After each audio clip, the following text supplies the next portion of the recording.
我要来向我们全世界各地的莲友们，利用这样一个宝贵的时间，给各位特别来介绍六日洪名无价宝，比金比银万倍好，人间道德无价宝啊，比山比月万倍高。所以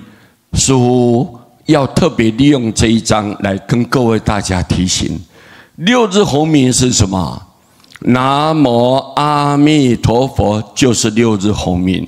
这是阿弥陀佛的生命，也是阿弥陀佛功德的结晶呐。他为众生所付出的一切代价，舍身舍命，修万善万行，累积的功德，他不为自己所求，完全把它集中浓缩在这个名号里面，就六日洪名。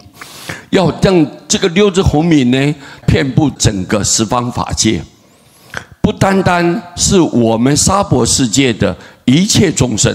包括了地狱、恶鬼道、畜生道的一切众生，还有这种恶毒的众生、造罪造业无量无边的众生，只要你肯念佛，念这一句南无阿弥陀佛，佛就一定来救度你。所以你看，这一句名号叫做无价宝，是我们众生唯一的依靠，比金比银万倍好啊！因为这个都是外面的假象，我们呢来也没带来，要走的时候也带不去。这个六日洪名，它的价值连城，这是阿弥陀佛的生命，所以我们比这个金比银子万倍好啊！人间道德无价宝，道德是我们活在世间里面最重要，是重中之重，是关键当中最重要的关键。你如果道德好，你人品高，所有护法善神全部都来拥护你、疼爱着你、照顾着你。所以人间要有道德，道德就是你不要伤害自己，不可以去伤害别人，不可以为了自己的私利来去影响到大众，这个叫道德。一个人懂得道德，不会去损害社会，不会破坏到国家，不会向法律挑战。我们按部就班、循规蹈矩的、实实在在的做人，所以这个人间的道德是无价之宝啊！如果大家都遵守道德，这个社会和谐，国家就会进步，每一个人民百姓大家安居乐业，生活非常的轻松自在，非常的吉祥安乐。所以各位，这叫做人间道德是无价之宝，比山比月万倍高啊！山就是一般的山，月就是大山，很大的山。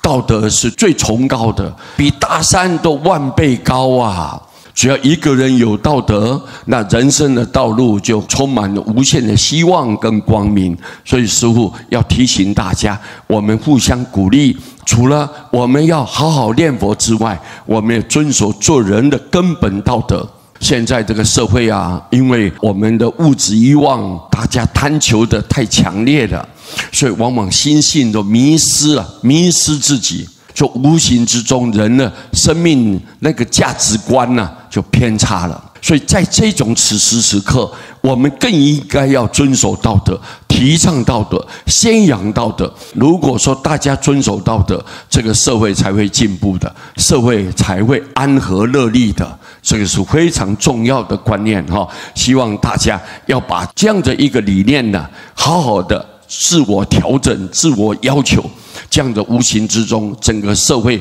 就越来越光明、越美好。这一章跟各位大家报告，阿弥陀佛。